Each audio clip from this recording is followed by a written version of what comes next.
Staying in UK metal, we're going to move here to a band who have really been making their name in the last couple of years and are releasing their sophomore album here, Urne and A Feast on Sorrow. Urne had some kind of goodwill going to the start of their career because of some of their pasts in some quite well-loved but underrated bands over here like Hang the Bastard.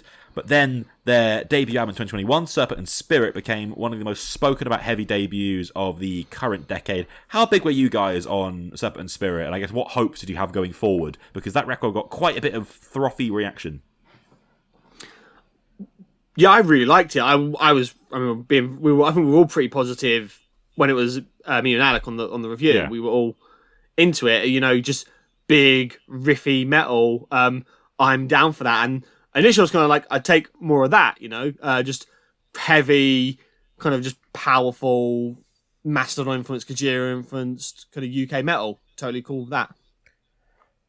I feel like a bit of an odd duck when it comes to Urne, because everyone I know and trust loves them, and I should love them based on what they are.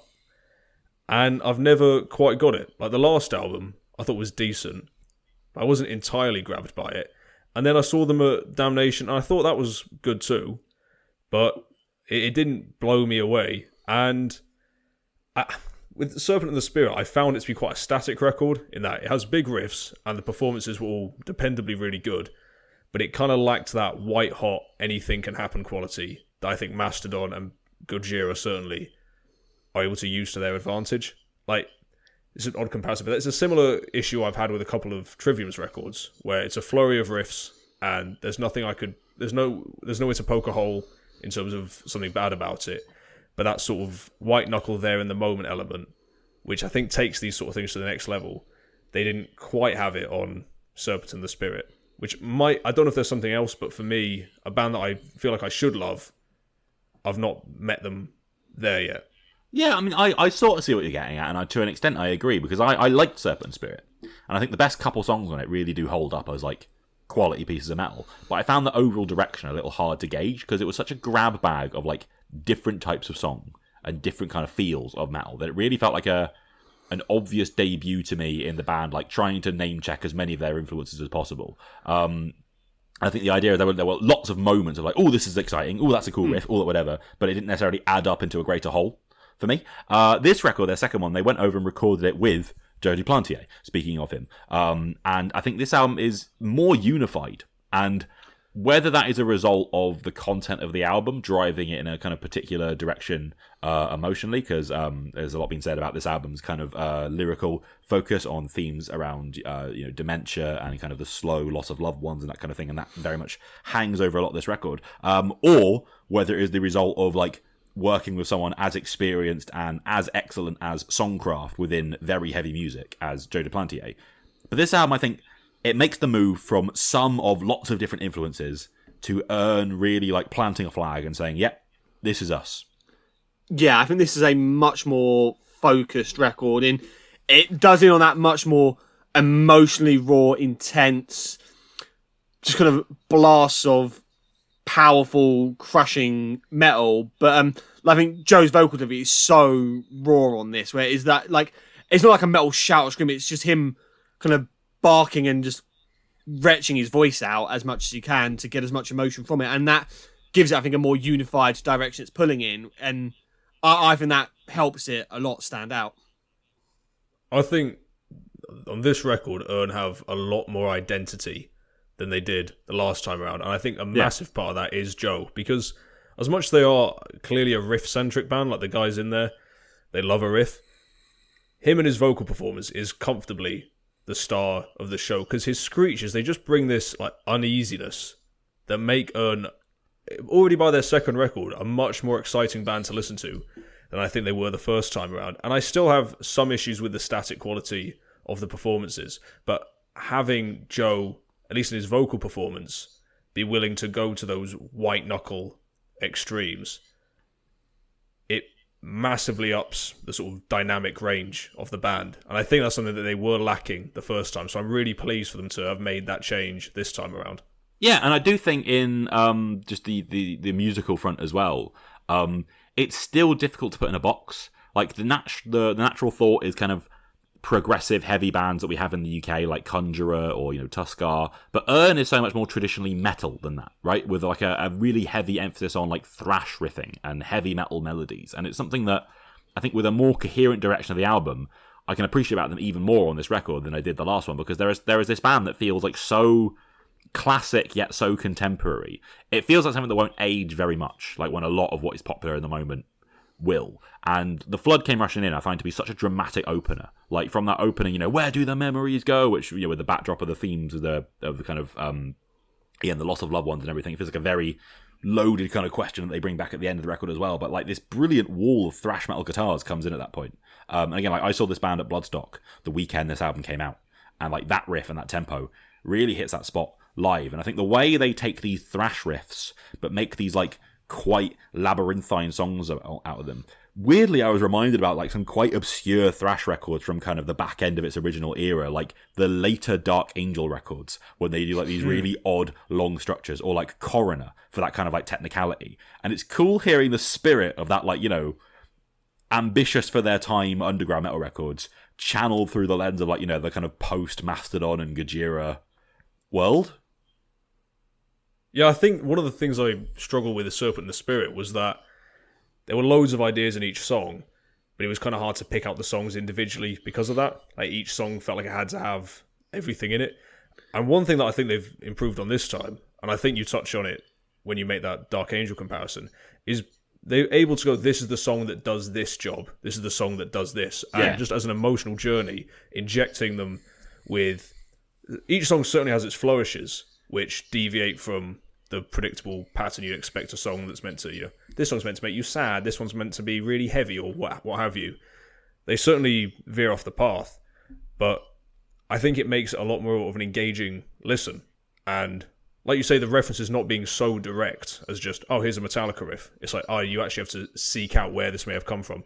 That alone means I'm sort of less distracted by what's going on, and I'm actually sort of there in the moment with it. Yeah, like when they take that to a really kind of creeping, almost like Call of Cthulhu place on To Die Twice, does raise the hairs a bit. I think the guitarist, like considering they're a three-piece, all three members deserve a great deal of praise for their musicality, but particularly on the guitar playing front.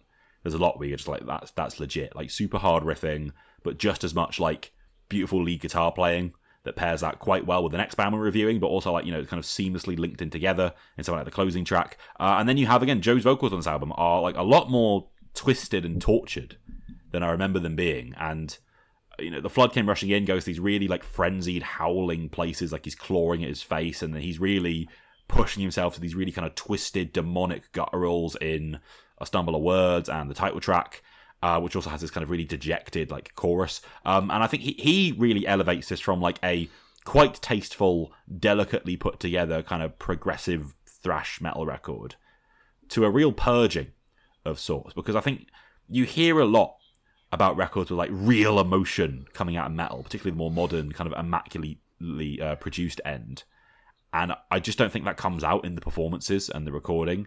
But on this, it has that like key element, and I think it can be a very well put together record that isn't off-putting for most people to come in, in terms of its like a particular ugliness or like a twisted, uncomfortable state of mind or anything. But it really is recognisably human, and it has at least some sounds in there that are clearly, an evocation coming back at you of like a great level of kind of distress and torment.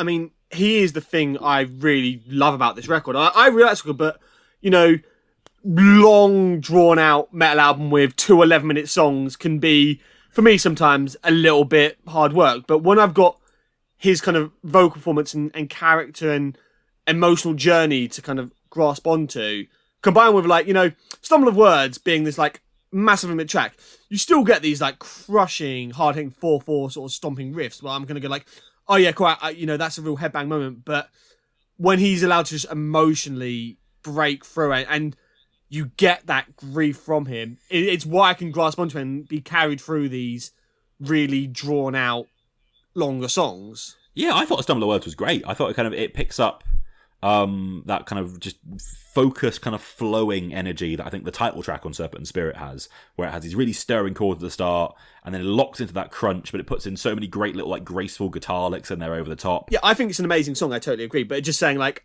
I could have struggled with an 11-minute song sometimes, but it doesn't feel like that to me at all because it does so much. I think the weakest Urne stuff could be a bit riff salad, but there are songs here that are like, upwards of 11 minutes long, but they feel like consistent flowing ideas where like, one kind of, makes sense and flows into the next. And they can still lock into a crunch really fucking well. Like, Becoming the Emotion is a super immediate track with those kind of trivium-y riffs.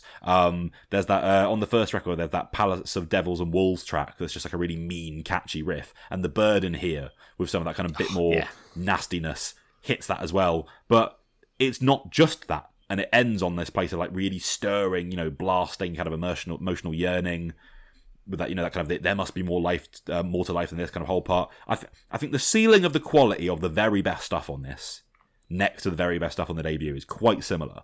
But I feel like I know what Urne are more after this album than I did the first one. Like the first one had all these ideas, but it felt like it could have almost have been anything. Are you an epic metal band? Are you like a Hang the Bastard party riff thing? And now I'm like, oh, I understand what you are now. I understand what direction you're trying to go for. I understand what emotions you're trying to evoke with this music. And that makes me a bit more excited than I was last time out to see that continue to progress. Yeah, I mean, like I say, I have a sort of similar view on this where the last record, I thought I had real promise, but I didn't necessarily enjoy it in practice. This record, I think there are substantial improvements in that. I think Joe, like you said about the emotional purging quality, I think he's doing almost all the heavy lifting in that respect. Because for me, I still want them to throw the reins off and just go for it a little bit more, like The Burden. I kind of wish I had more of a natural speed up and slow down quality. That being a perfect 4/4, I don't know, it just isn't sitting right with me. I can see the argument about the kind of the music and the recording maybe feeling a little contained. Yeah, that's the sort of. I think in terms of composition, I think there's a lot more direction this time around. Yeah. And that's something that is, like you say, easier to get excited about and engaged in rather than just, I don't know if I want to get emotionally invested just yet because the next riff might just sound like Thin Lizzy and I'll be power sliding in a second or so. What also about that is, I think that's one of the things that helped them kind of really take off, though, in sort of the UK metal scene, where it still has moments where people who just want to headbang can get that satisfaction from it as well. So I think there is a concept that they don't want to ever go too, like, challenging and too kind of like emotionally draining because they don't want to alienate people too much. And I think so having, every now and then just putting in and go, okay, here's just a proper shit-kicking headbanger riff, just kind of grounds it a little bit every now and then. Or the prospect of, I'm never going to poo-poo the prospect of a crunch riff. Like, do not read this wrong. But for me, I wish it sort of kicked a little bit harder in those moments, if that makes sense. Maybe just to sort of make it slightly more dynamic. I don't know. And it's funny to me this was introduced by produced by Joe Duplantier. We're not that good friends. And because I really like what he's done on the last couple of Gojira records, and those are quite static sounding records. They haven't got quite as much push and pull and explosive quality as the records they did before. But I think in those contexts it really works. And I think Urne, to sort of have them in that sort of static controlled zone in the early years of their career, I think they could kind of inverse it. I think once they find out what sort of band they're going to be and like really hone in on that, then you can start, tightening it up, focusing the attack. Whereas as it is now, if you want to be a sort of free-for-all, I kind of want it to sound like that. But overall, I think this is a marked improvement on the last record. I definitely prefer it to Serpent and Spirit. Yeah, I think it's more focused musically than the prior record was, and I think it's very well put together instrumentally. I feel what you're saying in that it never feels, if you remove the vocal element, it never feels like a truly unhinged record, right? Or like it's a very well composed, dramatic sort of progressive thrash record, if you want to call it that. And then I think the vocal element adds the element of like the really torn up part of what's going on, and I think that makes it a involving listen without necessarily being like an overwhelming one, Yeah. I think that's the sweet spot they're kind of hitting on it. So I think it's a good record.